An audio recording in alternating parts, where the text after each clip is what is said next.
Good morning, everyone. If you could come on in and take your seats, we have some people who are joining us online, and so good morning to you online, or good afternoon, or whatever the case may be. We really appreciate your being here this morning.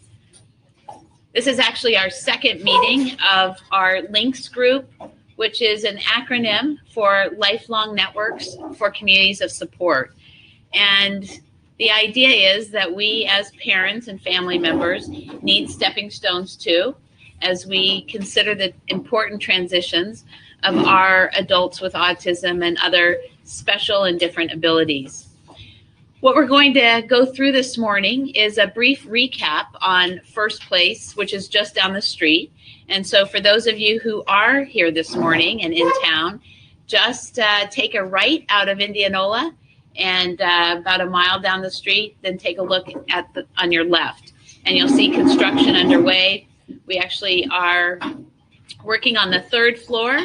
Fourth floor should be completed in the next couple weeks, along with the roof. So we will be having some hard hat tours in December, and hope you'll join us for those as well. For those of you like me who participated in a lot of those parent support group meetings, this is a little bit different in that it's a coaching group. If you are like me also, you walked away from those support group meetings feeling a little overwhelmed with all the things you needed to do or should have done or haven't gotten to yet. And what we're trying to do is to help families and taking them on a process of what we're calling their peace of mind portfolio. And so the first thing that we're going to do is talk a little bit about First Place, talk about the portfolio, and get you involved in a brief community building exercise. For those of you, again, who are joining us online, you can think about your communities and that exercise. And then we're fortunate today to be joined by two experts and greatly respected sources in the field of life care and financial planning, and we'll introduce those folks to you as well, including identifying government resources. We understand that we need all the support and help we need as we go through this transition process, and then talk a little bit about what's next. So we are here this morning at Cahoots, which represents a co-location space. It's an entrepreneurial space for startup businesses, and this is where our leasing office is being housed. And so after today's meeting, we would love to introduce you to our new leasing office, now underway, and acknowledge that we had our first interview with our First Place apartment resident here yesterday, and appreciate the Diffleys being here to help us through our first and supporting us. And they just acknowledged they didn't know it was the first, so you can let us know how we did. We've had a number of less official interview process, but none that have taken place in our new leasing office. So you were the first, so thank you very much for that. So this is where First Place is going in terms of what it will look like. It's an 81,000 square foot, 55 unit apartment community that can house up to approximately 75 to 80 residents. It's agnostic to disability. It's really about using market principles to identify whether this is an offering and a community and location that works for you. And for us, we're not just about housing, but also community development, and excited that just this week we made some major advancements on our economic development and job creation plan, and you'll be hearing more about that in subsequent meetings. We know it's not just about the four walls of the home, but what do you do all day, and where do you work, and who are your friends, and where do you worship and recreate, and all the rest. And so we're really developing here in Phoenix a community of opportunity, and believe it is transferable to other communities and other places across the country. Our big vision is to ensure that housing and community options are as bountiful for people with autism and other different abilities as they are for everyone else. And it does bring all those important factors together of lifelong education and healthcare and jobs and employment, supportive systems and culture, and most importantly, friends. And this represents a lot of years and a lot of work, and many of you have been here every step of the way, and we are grateful for that. We actually have some friends who traveled first from New Jersey and now from Colorado to join us today, who have been part of this effort. Actually, Peter and Liz Bell, if you would raise your hands. They joined us 4 years ago for a National Family Roundtable, and we gave the Bells and everyone else who attended 2 large pieces of poster paper, and we asked them to draw their greatest dreams and hopes on one and their fears on the other. And this represents the hopes. And right at the heart of it is we want our young adults and our loved ones to be happy. Right after that, we want them to be healthy. And that's why we are advancing our plans with Dignity Health and Baroneurological Institute on a transitioning adolescent and adult wellness program. We also know that finance was a great concern and continues to be for our families and is the topic for today. And we question and are working hard to answer that question of what can we do early in adult life to reduce the cost of care, increase the quality of life, and increase those life course outcomes. The other things that you see on this, all about getting people, it wasn't enough to have a room, it's getting them out of their room and connected to the community, borrowing the nomenclature from the marketplace so that there's nothing institutional or clinical that you would feel out of First Place. It's like another beautiful apartment community that's connected in many ways to the broader community.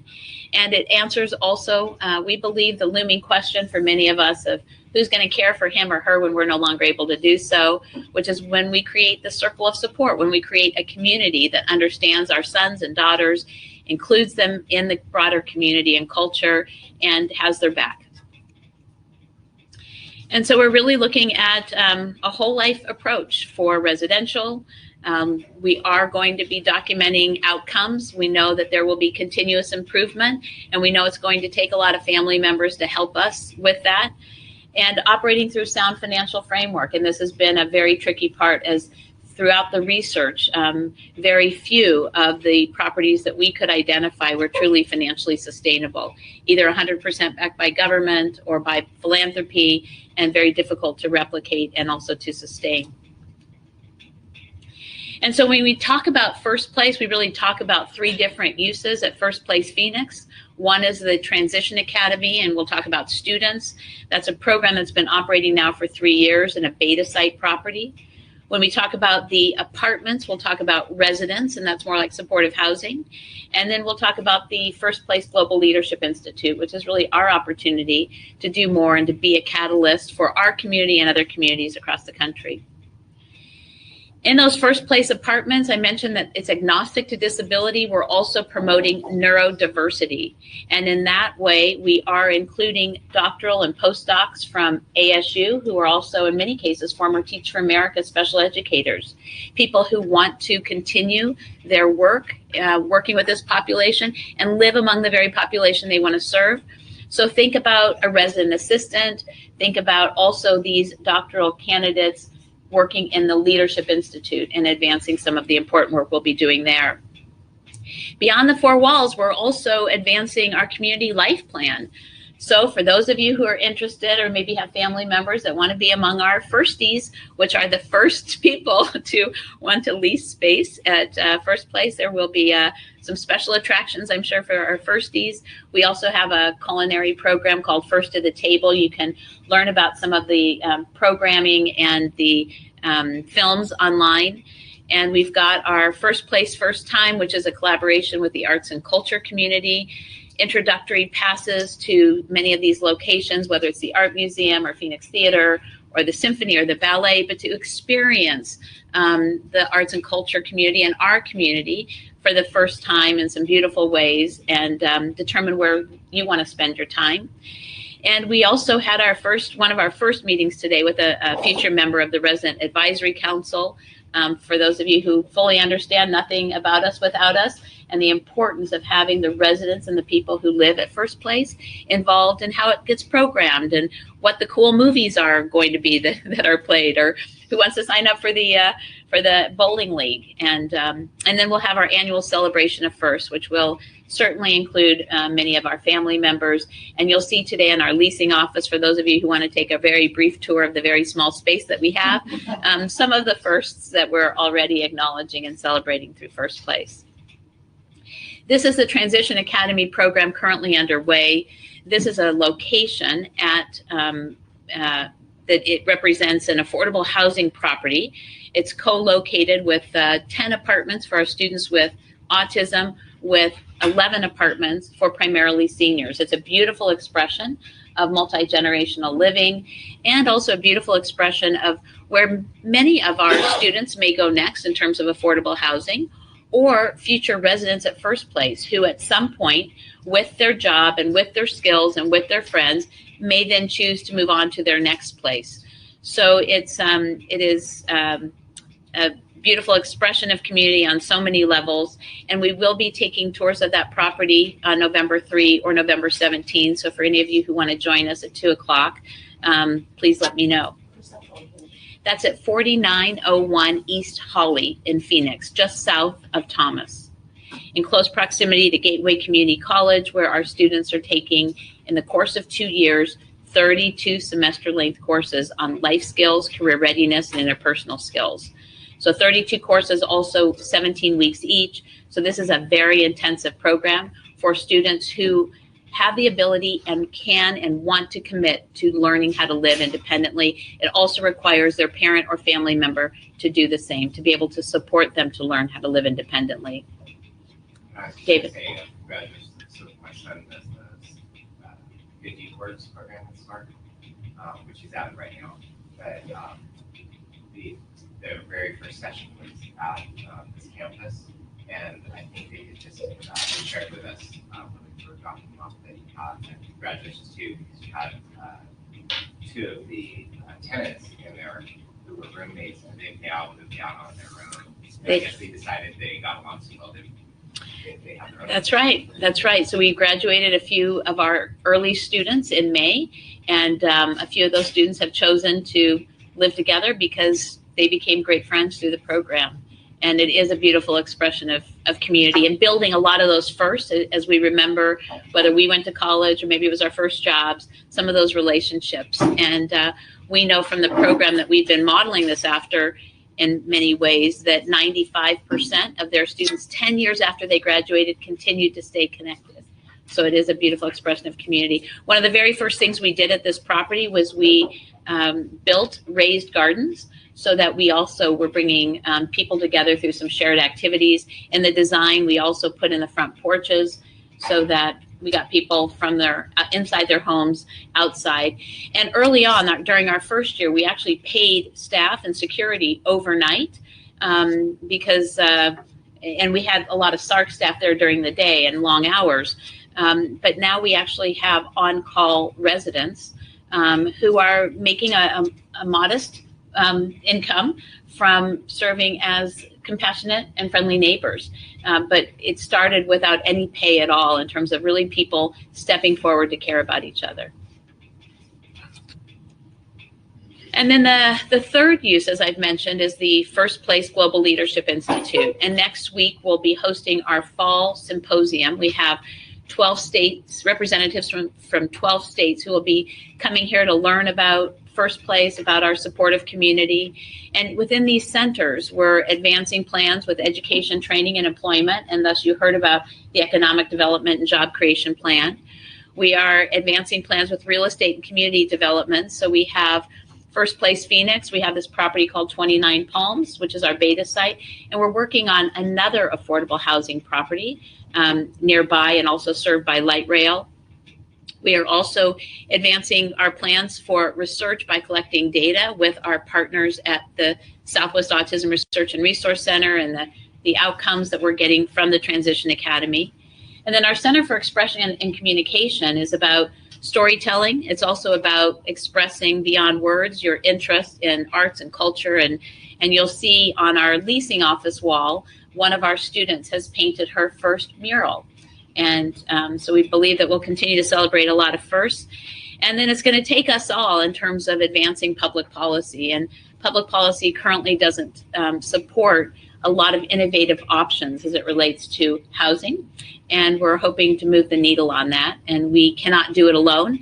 It will be with many other states and communities. And we know we'll be stronger with numbers, stronger with stories, stronger with data, and stronger with examples that are happening in our community. So we are now, as you heard, actively underway on construction with an opening planned for early summer. We will be doing walkthroughs in April, but our first residents will be moving in May. And then students in the First Place Transition Academy, our freshmen, will be living there starting in July. And in year one, those students will live at First Place Phoenix. And as sophomores, they'll move into more independent living, and they'll begin to transition to the property called 29 Palms. And you can see a lot of progress happening currently right in the heart of the urban area. And we do believe that this is history in the making, just like Del Webb and Ropes and Communities 50 years ago introduced senior housing in Arizona. We believe that this is a new option and a new era for introducing housing for special populations. So we believe we are today with this type of housing where Del Webb and some of those other pioneers were 50 and 60 years ago. And when you think about that, we used to have one or two options, and now look at all the different locations and price points and amenities and services, because there's not a one size fits all. To say that we're an age advantage individual or a senior doesn't give us a whole lot of information. And that's true with autism and other differences, that autism really doesn't define your abilities. It just gives a little snapshot perhaps or profile of your diagnosis. But we want people to be able to choose First Place because it's right for them, or choose 29 Palms or other options because it's right for them. We know that there's not a one size fits all. First Place Phoenix won't be right for everyone, but we hope it'll be right for many of you. We are also working with over 100 collaborators and supporters locally and nationally as we look for replication opportunities, whether it's with Teach for America and university and those fellows, and you think about an exchange perhaps with fellows in Colorado, because I'm sure they'd want to come here during the winter, and we would love to come to Colorado during the summer, Peter. So looking for those type of opportunities and brands that you would find in other markets.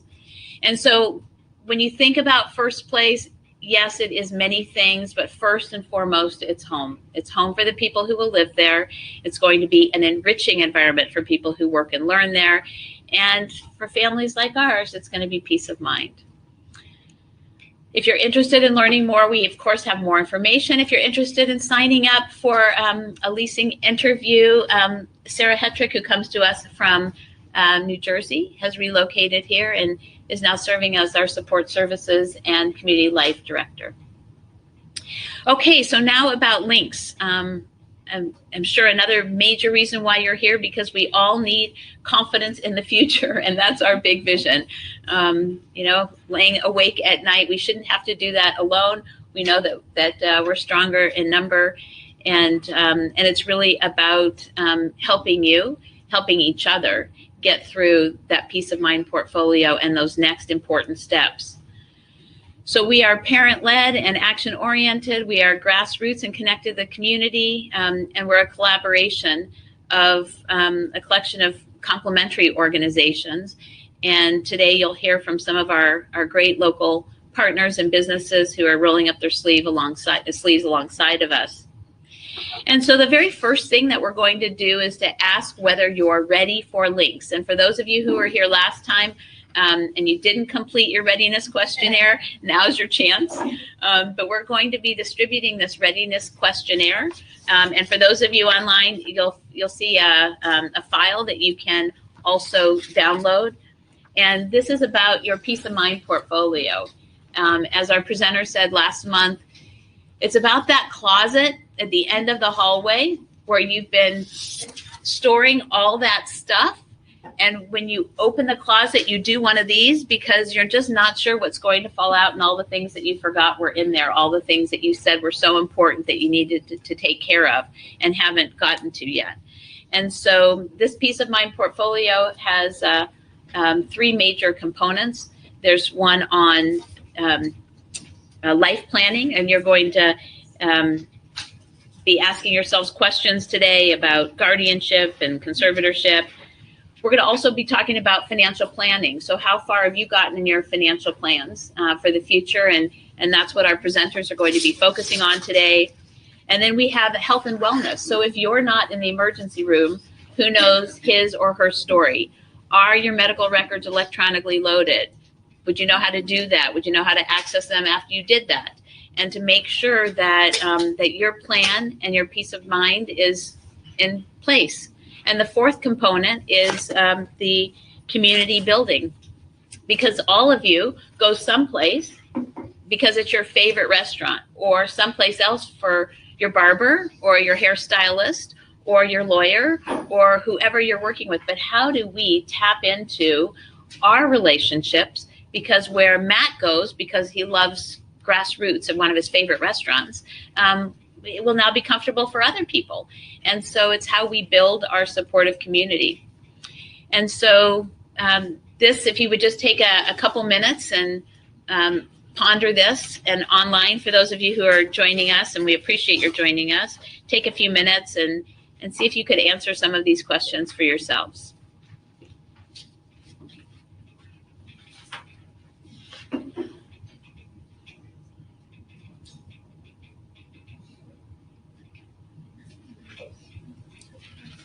Do you have one?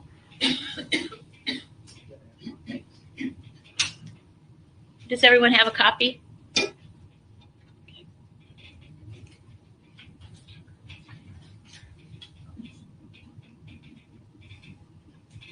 Do they have copies back there? Great.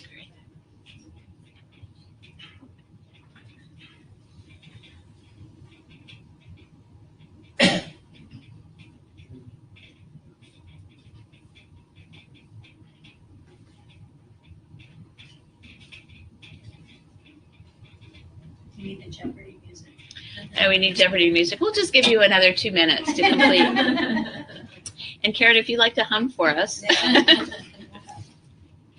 People be running.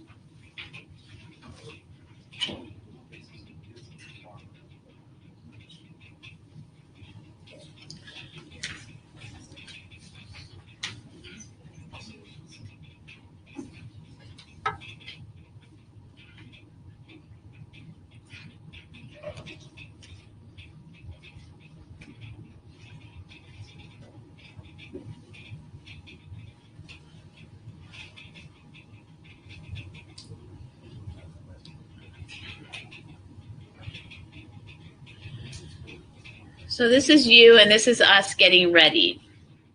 And right now we're assessing our readiness. The next space is gathering information. And that's what these links meetings are all about. And in the course of the next few months, we will continue with our Saturday sessions. And the next one will be on health and wellness. And then we'll have one on legal. And then get ready for your hard hat tour for first place. And the idea is also that we want to introduce you to experts in their fields, people who have supported our cause and worked alongside of us, so that you can become more connected to resources. And then once we get you through this, you can coach others. And we know how we can build a community of support, which is what we're trying to do.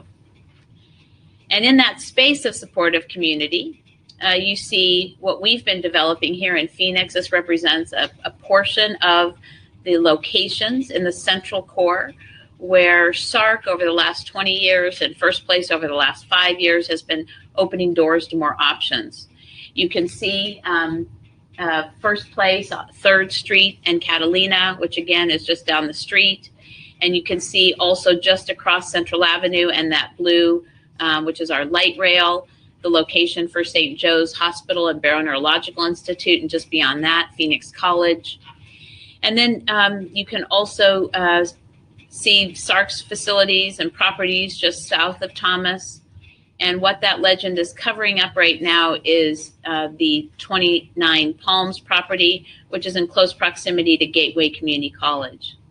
And so we ask you to think about from 19th Avenue to 48th Street, the supportive community, thinking about your locations from Camelback down to downtown, of where you go, where you hang out, what locations have been good for you and your family, and places that you might want to introduce to others. And so we have these categories of interest, and thanks to Donna Mills, who's one of our founding parents and sitting in the back, she created this form, which we're going to give to you, and also which you can download if you're on the website right now, which is a supportive establishment. And every session that we host for Links, we want to collect more ideas from you as we build out our supportive community. And we're also looking for community ambassadors, people who would be willing to knock on the door, introduce yourself to the manager, and help us with our scan of is this a location that would be welcoming for individuals beyond your own family? What about the strobe lights, on Sundays when we go bowling for those who might have problems with seizures? What about the lighting? What about the loud music, or is there music? And so helping us understand what is going to be most responsive as we recommend more places and spaces for individuals who are going to be living in the heart of the urban area. And again, it's our way of creating more choices for people. And it's also our way of supporting those businesses who are supporting us, whether they're employers or whether they're making specific, and lovely accommodations, or whether that's just the way they're wired. And so we are wanting to create this community of kindness and really build on the community of kindness that's already been created. And there is a kindnessphoenix.com organization, and we will be part of that, because we know where autism and other special needs go, so go a lot of other families and people who want to be a part of that. And so we are also going to take the information that you share and develop a first place app, so that if you're scanning for the best burger in town or the best pizza, we'd like for you to scan and identify those locations that are best for families and that we also want to support. And so our goal in the year ahead is to open doors to 75 locations, 75 new locations. So please help us, and I'm sure we'll get there. Here's an example of retail. You could look at some of those subcategories. So think about your favorite grocer, your favorite pharmacy, favorite clothing store. Our son Matt right now is out and about and has discovered the CVS pharmacy downtown, and on a weekly basis is now riding the light rail as part of his own orientation, and buying all the things we need at home at CVS pharmacy. So, it's important. It cuts both ways. Also restaurants, dining in, taking out. And through our first place property, we will have a culinary teaching kitchen, and looking for restaurants and chefs who might want to come in and be our visiting chefs and restaurant and provide people with different experiences. The idea at first place is for them to learn the skills so that they can take those skills with their friends back into their apartments. And also medical, and there's no shortage of challenge there. Fortunately, we've got a robust collaboration happening with Barrow Neurological Institute, but we know it goes beyond that. And whether it's dentists or wellness care, nutritionists. So help us understand who you see, who you like, or who you'd like to be seeing. And so with that, I want to thank you for participating. We would love to collect these from you if you have some ideas for us, and we know some of you are from out of town, but think about this in your own community as well. And with that, Larry, could I call on you to introduce our guest speakers for today? Thanks.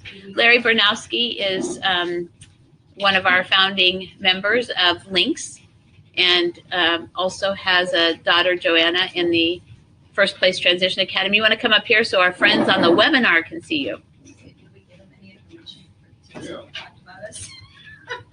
Yeah. I don't know if we gave them. They know their business. Do you want to?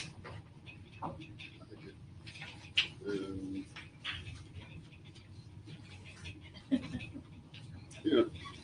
Good morning.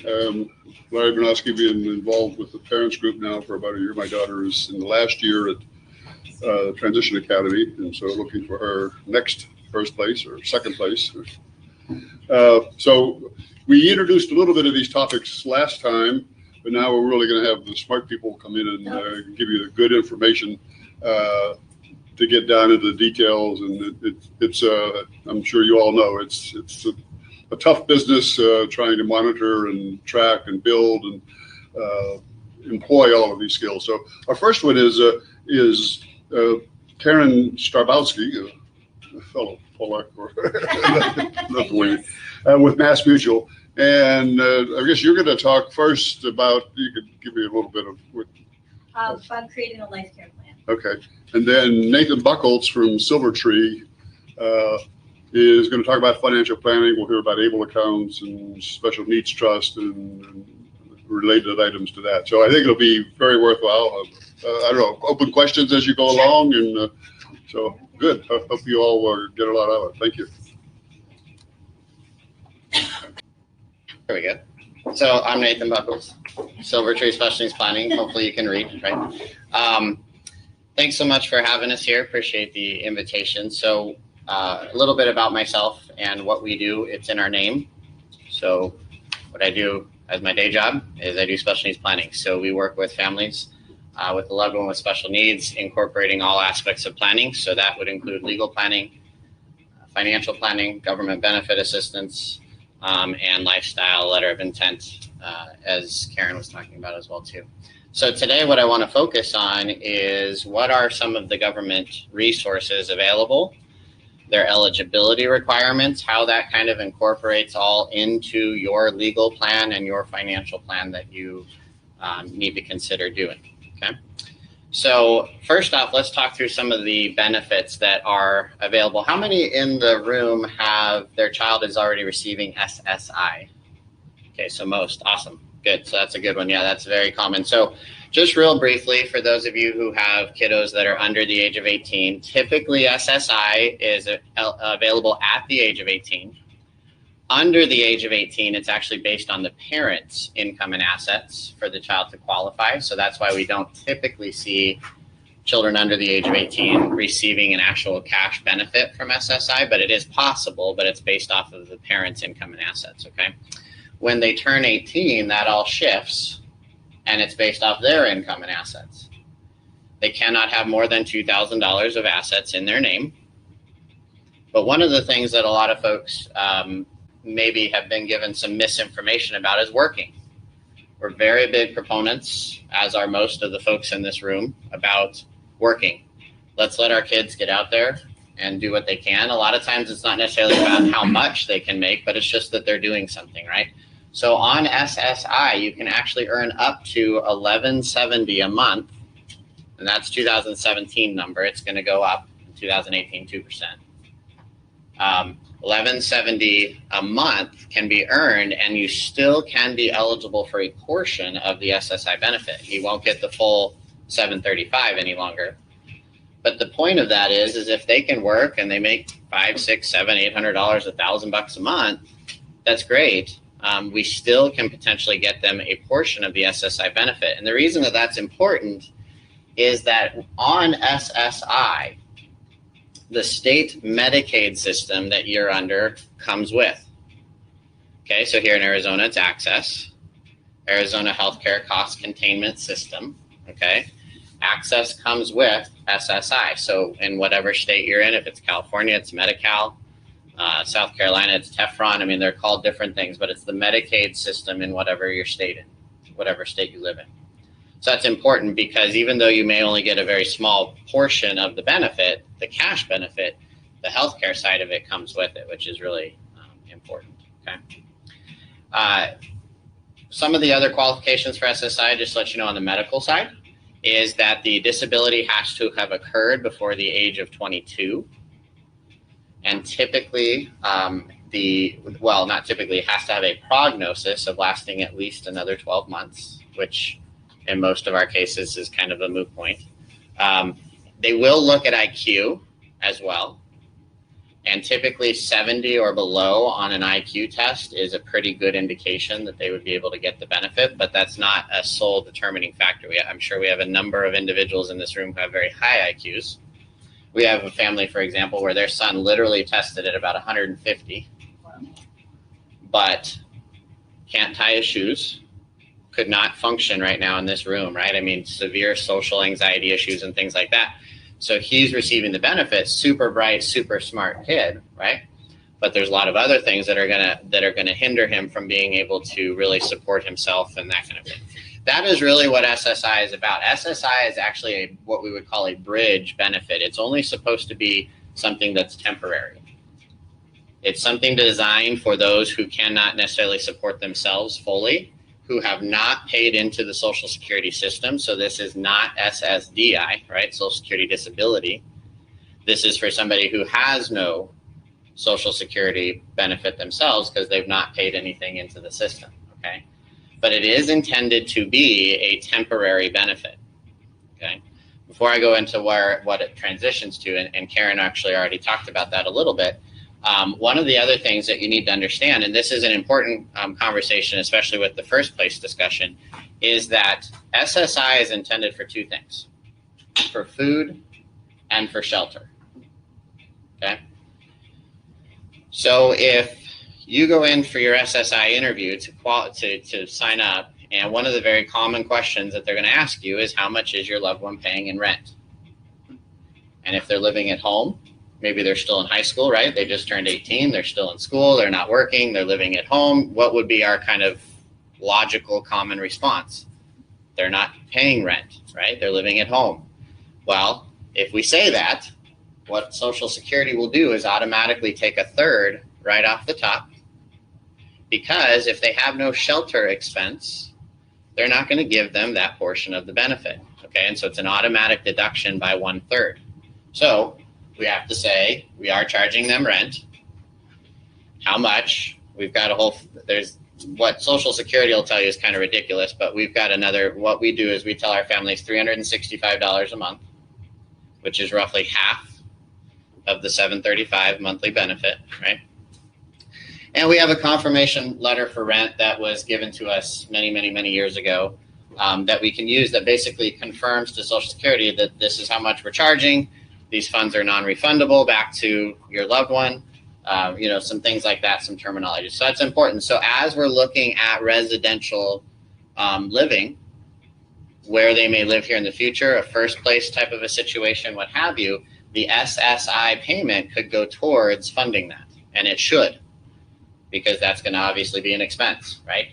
So Social Security can actually help to fund, even though it might not be a subsidized facility, meaning that it's not coming directly to them, but they can be writing a check from the money they're getting from Social Security. Does that make sense? Yeah. So as I mentioned, SSI is really intended to be a temporary benefit. There are 3 triggering events in your life as mom and dad that will transition your loved one from SSI onto a benefit called Social Security Survivor Retirement Benefit. Now, this is a benefit that is available to any child under the age of 18. If any one of these 3 triggering events happens for any child under the age of 18, this is a benefit that they are eligible for.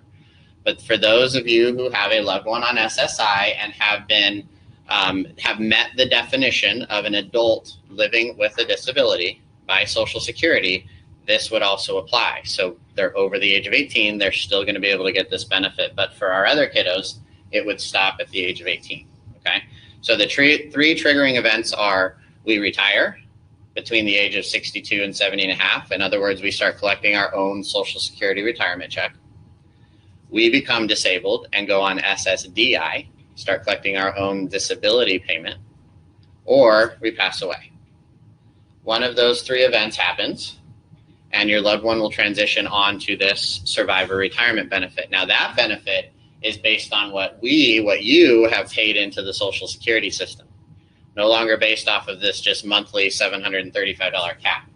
So in other words, if I retire and I start collecting my Social Security check and it's going to be $2,400 a month, my loved one who had been on SSI is now eligible to receive a check for $1,200, 50% of what my full retirement benefit will be. In addition to, that's a great question. Yes, in addition to, we get 100% of our benefit, they get another 50%. It's on top. And how does that fit into that they still have that restriction then that they can only have $2,000 in liquid assets? That's a great question. So for those of you maybe online that didn't hear, she said if they're on this new benefit, do they still have the restriction for the 2,000? According to Social Security, no. They are no longer restricted to only $2,000 of assets because the Social Security Survivor Retirement Benefit is not a means-tested benefit. It is a benefit based on the fact that they medically had been on SSI and they medically have met the definition of an individual living with a disability. So this is an internal kind of underwriting where they move over to this survivor retirement benefit. But the catch is Access and Altex, Arizona Long-Term Care. So even though Social Security may not put that $2,000 asset limit on us, Altex still does. Okay? And we'll talk about Altex here in just a second. So on the healthcare side, we still have that restriction, so we have to be careful about that. But What about Medicaid though? What about Access? Access, well, so Access actually doesn't have a asset limit per se, it's more of an income limit. Altex, which is inside of Access, is the one that really has the asset limit, the $2,000 asset limit. And I'll talk about all that here in just a second. Thanks, Are Steve. you going to talk about for those that are on disability income, how Mhm. this, So once we roll on to that survivor retirement benefit, obviously that's going to be a raise. And if they're going to get more than what they were getting just on SSI alone, SSI stops. So they don't get both. They don't get the $1,200 check plus another $735. Okay, they just get the $1,200, which is great. That's a raise. And then when we pass away, so in other words, if we're living, so we're retired or we've become disabled, we're receiving our own disability check, they get 50%. When we pass away, it bumps up another 25, and they get 75% of our full retirement benefit for the rest of their life. Okay, so that's a big deal, and that is a benefit that not a lot of folks know about. Almost everybody you'll talk to knows about SSI, but they don't know that there's this additional thing. And basically, what happens is when we go to retire, or if we start collecting our disability check, we need to notify Social Security and tell them we have a loved one receiving SSI. They need to get moved over, and that's pretty much as simple as it is. Okay, it's actually fairly simple, but you have to notify Social Security. Yes. We have 2 children receiving SSI. Mhm. When we start taking our retirement, will they both receive that same amount? Yeah, that's a great question. So she said they have 2 kiddos receiving SSI. So what that falls into is, you remember how we used to get those annual statements from Social Security? You can still get those, but they're just online. They stopped mailing them about 4 years ago. But if you go to ssa.gov, and on the homepage there, you can click on My Account, and you basically register yourself, set up your own account, and you can continue to receive those estimated benefit statements. On those statements, if you remember, there were all these numbers, and it talked about you and your child, and then at the bottom, there was a family maximum benefit number, okay?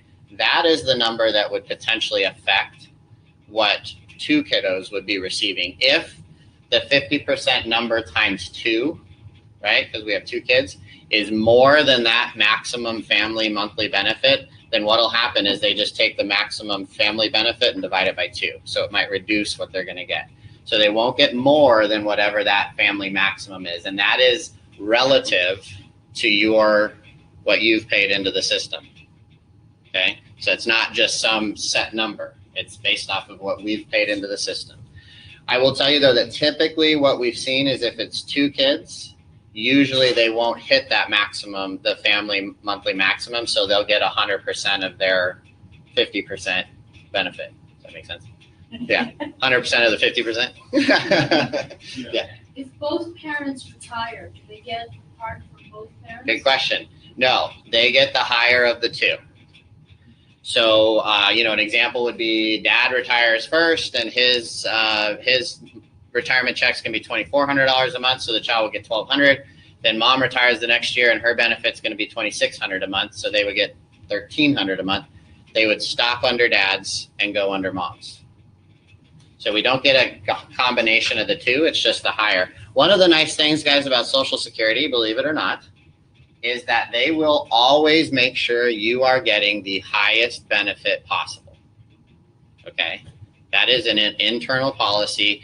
And so a lot of you maybe remember when you applied for SSI, you probably within about 10 to 14 days got a denial letter almost immediately saying that you had been denied. Well, that was because you were being denied for SSDI, Social Security Disability, because the system automatically looks at everything.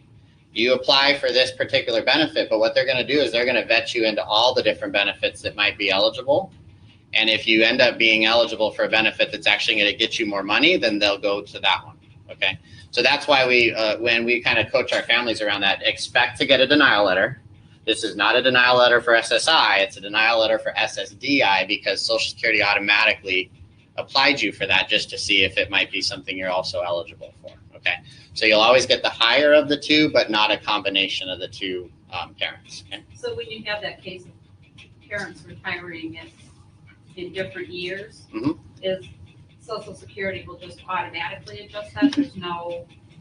Nothing You gotta go back nothing in. was, So no. if the second parent retired and the higher. need to income was notify something, you have them to again. notify Social Yep. Security Yeah. again. Nothing will happen. I could probably say in the 9+ years we've been doing this that maybe one family said, oh, it happened and we didn't even say anything. I didn't So, understand that. yeah. It was worth asking. Yeah, I see you always want to just notify if now the second parent's retiring and it's going to be a little higher benefit or whatever. Again, just let them know when you're doing that. Okay. I gotta be closer to the mic.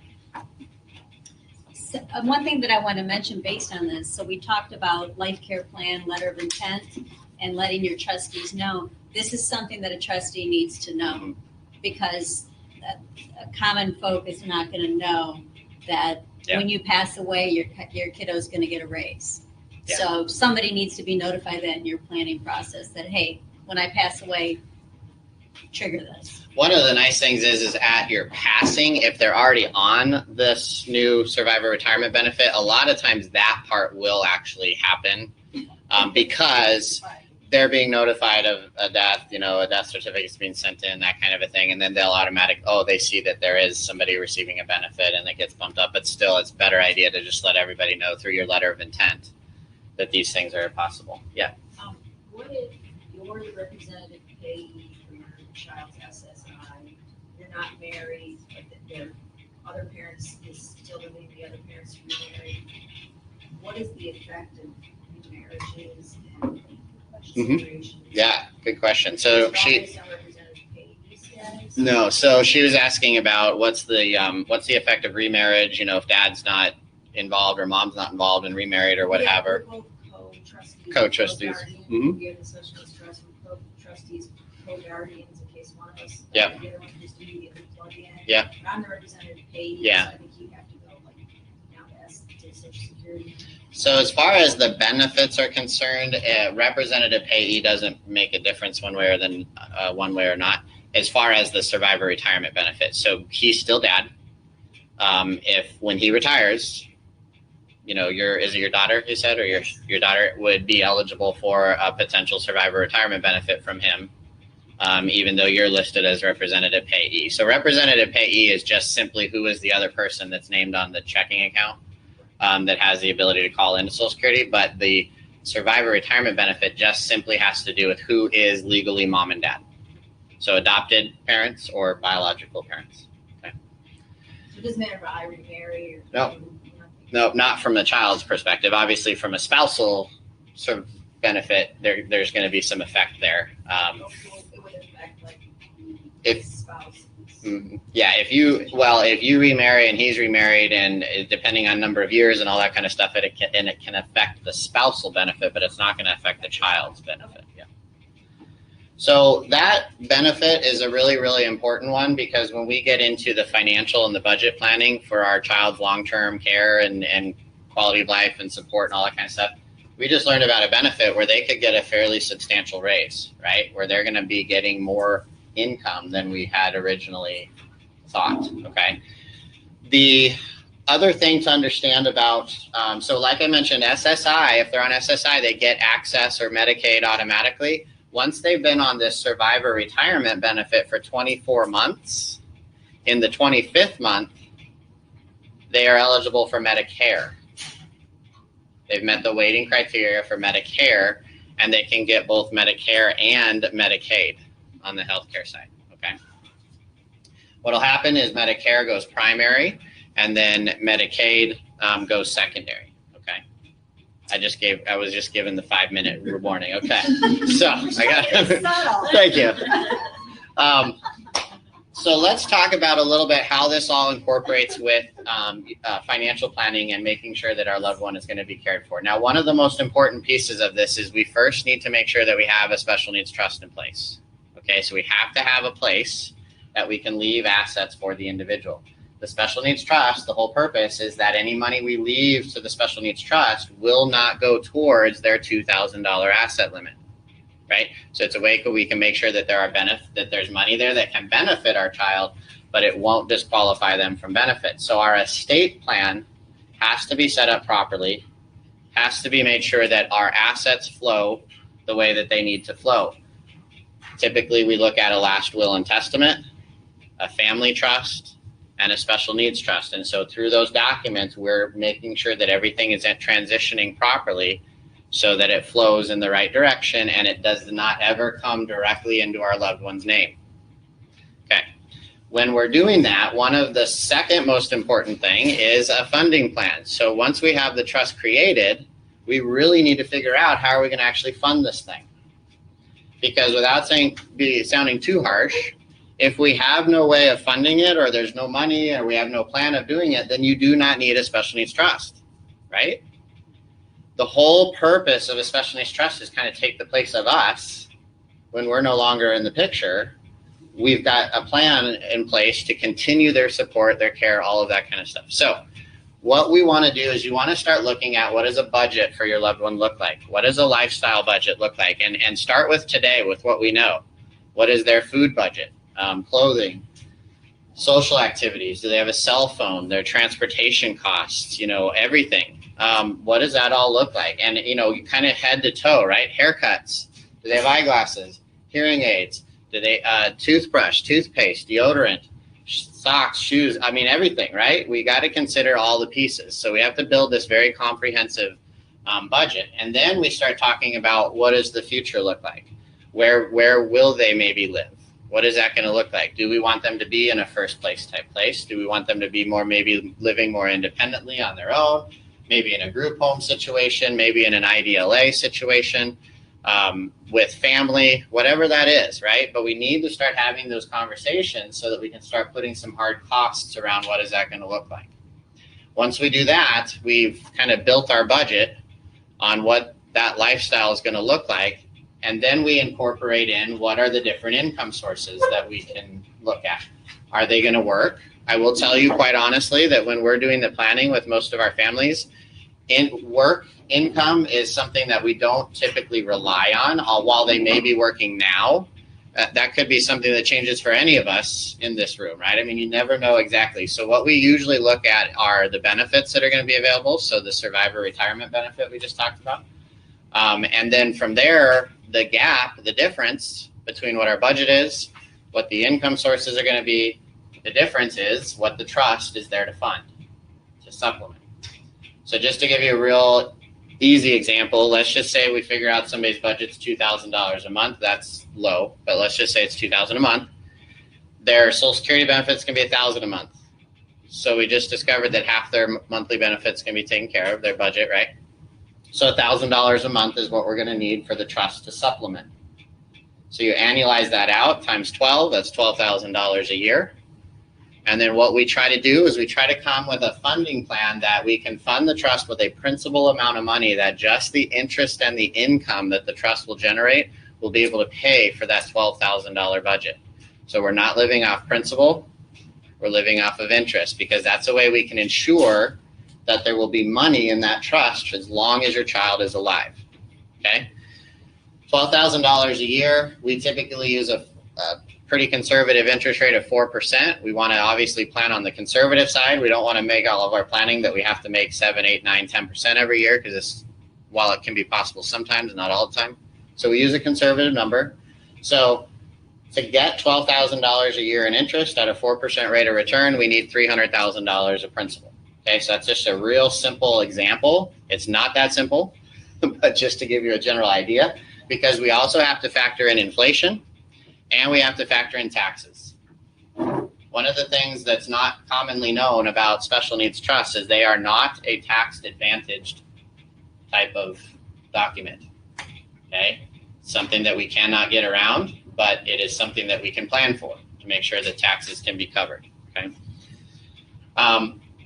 Also, by doing it this way, it's pretty cool because inside the special needs trust, we have what's called a remainderment clause. Where do the assets go after our loved one passes? This is where a place like First Place, SARC, the organizations you've worked with can be named as a way to leave money even after your loved one is gone. And so properly planning for that is a way that we can make sure that that happens. Okay. One last quick thing, and then I'll be done. We have to be real careful too. It's not just about how much do we need to fund the trust with, but we also have to have the conversation around where are those funds going to come from. Obviously, we need to start taking a look at your estate. What do you have? Real estate, retirement accounts, life insurance, savings, whatever it may be, because there are better assets than others to fund a special needs trust. Because of some of the tax implications, because of some of the IRS rules around qualified assets, retirement assets, if we had a list of assets, there's going to be a few that are going to be better and more efficient and a better way to plan for the trust than others. So it's not just about we need to make sure there's enough there, but we also need to make sure it's coming from the right sources. Okay. So I'll close it down there, but any questions you have or whatever, I'll stick around for a while afterwards as well too. But and don't go too far. Yeah. We do have some. Thank you very much. Yes. Nate's not going to go too far, and Karen's not either, because we do have a number of questions online. We'll see how many we can address, and then also taking some of your questions. One that was asked by Barclay in terms of parents participating in training programs. And yes, Barclay, through the First Place Education Training and Employment Center, parents will be able to participate in those training programs. And we plan to initiate that next year once First Place Phoenix is open. Other questions? Let's see.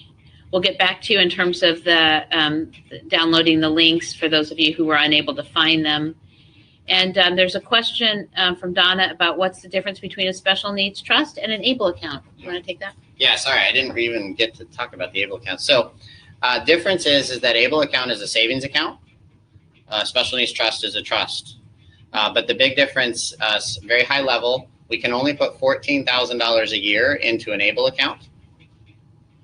And once the ABLE account reaches a cumulative amount of $100,000, SSI cash payments will be suspended.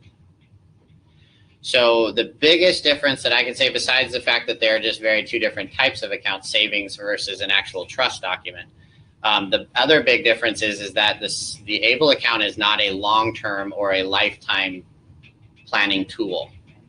The special needs trust is really going to do that. The ABLE account is more about let's save some money and then use it as we need it, as opposed to just having to spend it to keep ourselves below $2,000. So the whole point is an ABLE account, money inside of a qualified ABLE account does not go towards the $2,000 asset limit as well. If you just turn around, Donna also has another question, SSI and SSDI, and then if we can ask Karen to respond to James' question. Okay. So the difference between SSI and SSDI are that SSDI is for somebody who has a work history. So and depending on age, but the general rule is if they have 40 quarters of pay, plus they've worked 5 out of the last 10 years, they would be eligible for their own disability benefit. But based off of age as well too, that fluctuates a little bit. So, but the bottom line is typically most of our kiddos that have no work history or whatever, SSI is going to be the benefit they qualify for. But if they are working while they're on SSI, 20 years from now, they could qualify for their own SSDI benefit, and it could be more than what they would get on SSI alone. We've had that happen too. So. Great. And then Karen, do you want to respond to James' question? Sure. Hi, James. Your question is, does the special need trust need a full replacement if moving to a new state? Maybe. Uh, yeah, not usually. I would recommend, though, having an attorney in the state you're moving to review it. It may need to be amended a little bit, but it shouldn't have to be a start from scratch situation. Great, thanks. There was a hand. And questions in the room? Yes. Nathan, in terms of the support for retirement benefit, if you have your child switches from SSI to SSDI, how does SSDI change things? Yeah. Or does it? Yeah, so SSDI is going to be a situation where you're no longer asset limited any longer, but it's going to be based off income. Because SSDI is all about if somebody's not able to work, they can't earn their income, the SSDI is there to help replace that. So SSDI does not have an asset restriction, because think about somebody who's 40 years old, becomes disabled, they very well may have lots of assets, but they still qualify for SSDI because their income. Okay, so it's a difference. It's a different qualifier there. So we're really worried more about the income side of it as opposed to the asset side. And there's another trust that can be utilized. I'll just throw this out there, called a Miller Qualified Income Trust. That if we have an income issue, we can funnel income through the Miller Trust to keep somebody's income, countable income, down, to keep them eligible for access and for the healthcare side as well too. But they will still qualify if they're on SSDI for the supportive survivor retirement benefit? Potentially, yes. The survivor retirement benefit if they're on SSDI, yes, because just because they're on SSDI doesn't mean that medically anything is different. An example is we have a client that his son has worked for 20 plus years. He never had been on SSI. We got him to apply. And as I said, they vetted him through everything. And lo and behold, he was eligible for his own SSDI benefit instead of SSI because he had a work history. And he's now making $956 a month on SSDI, still working. And he laughs because it's his oldest son living with Down syndrome. He says his son with Down syndrome is making more money than all the rest of his kids. So that's great. So, yeah. Peter? Under what scenarios are you finding families making contributions to able accounts and so forth? What are the more common? I would say the most that we typically see, or that we would advise also, is that it would be contributions actually coming from the individual themselves. Because, and I don't want to get into too much of the minutia here, but able accounts don't differentiate as to who puts money into them. So inside government benefit world, we have first person money, which is your child's money, and then we have third party money, which is our money, right? Third party money never has a payback associated to it, meaning it'll never go back to the state if it's properly planned and using a special needs trust, all that kind of stuff. Able accounts make no differentiation, and inside of the able account, there is a payback provision in almost all of the states that any money left in there when your loved one passes will go back to the Medicaid system there. So what we talk about is just be real cautious about what we're putting in. It doesn't mean that we can't. You put 1,000, couple thousand, whatever. Maybe you know that there's going to be some expenses coming up and you want to just kind of start saving for it. But realistically, the able account we see is more of an immediate to intermediate use. More of a working account. Yeah, exactly. Save it, use it, save it, use it, save it, use it. Especially if the child is working and they want to stay under that $2,000 limit. They can Right. contribute. Too much, they just put it in. Yep. So I always call it avoiding that stupid spend down. They were $1 over the $2,000. Then they can put it in the Able Act account. And Peter Bell, who asked that question, actually is responsible in large part for helping us pass the ABLE legislation federally. So thank you, Peter. Awesome. There you go, Peter. And thank you very much, Yeah, the two of you. Great. So in terms of what's next, wanted you to have a lineup of other groups that will be hosting. So November 18, we are hosting a group for first responders and building our supportive community. And that is definitely a peace of mind component that we all need. And January, we'll look at legal, and Bridget O'Brien Schwartz will be joining us. February 17, Dr. Javier Cardenas, who is the neurologist who is leading the charge at Barrow Neurological Institute and Dignity Health, will be here. He before he went to med school, was a special educator. And so he knows our kids quite well and has great passion for this space. And then starting May 24, we'll be taking some drives and introducing you to the supportive community that you're helping to build. And then we will repeat these workshops based on your interests and the community. So with that, more questions that you have about what you heard today, or about links, or about First Place. Yes, Sally. Karen, if you establish guardianship in one state. Here, Karen, come on up here. When you move to another state, my understanding is that you have to let them know, and your guardianship needs to change to that state that you're living in. You have to re-record it in the county that you're moving to. So even in Arizona. Repeat the question. Oh, sure, sorry. Her question was, if you have guardianship in a state and you move to another state, what do you need to do? You need to re-record the documents because they are legal documents, and there is some reciprocity. Wow. Anyway, I can't even try it again. Within some states, so it's sometimes easier. You actually in every situation, we've experienced, you have to repetition. You have to go through the whole process in the new county, because what's happening is you're changing jurisdiction. So the new jurisdiction is now in control, and they have to vet who you are.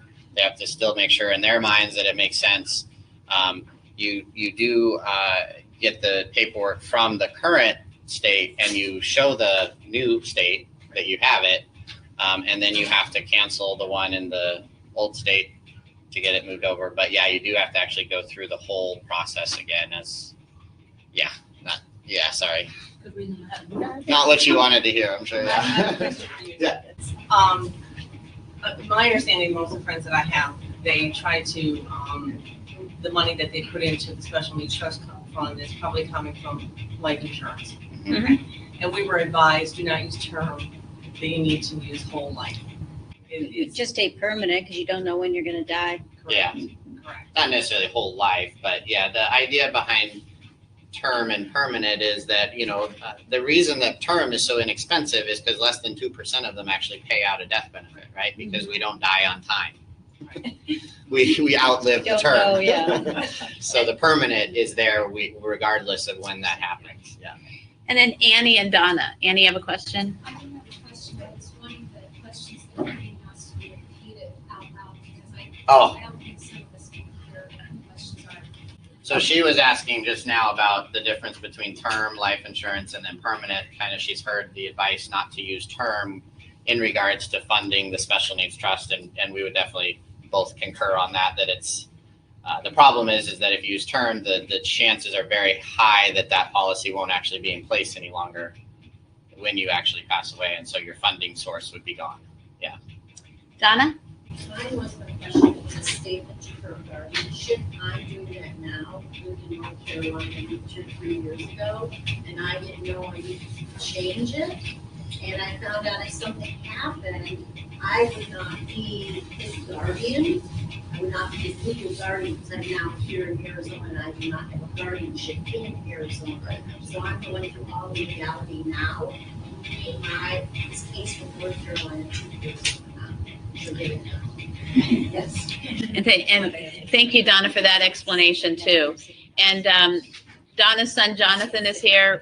For any of you who like to go bowling, Saturdays, 2 o'clock, let it roll. We'll be there this afternoon, and most Saturdays too. It's a great experience for those of you who want to have a little fun and meet some new friends. And soon we'll be transitioning some of that to Lucky Strike Bowling Alley, which is downtown and an easy ride on the light rail. And for those of you too who have questions or interest in becoming more involved with links, Larry Bernowski, who you met earlier, and Donna are available immediately following. And for those of you who want to check out our new leasing office here, please meet Sarah again in the back. She'll walk you over to the leasing office. You'll be the first people outside of our family who came to tour the leasing office.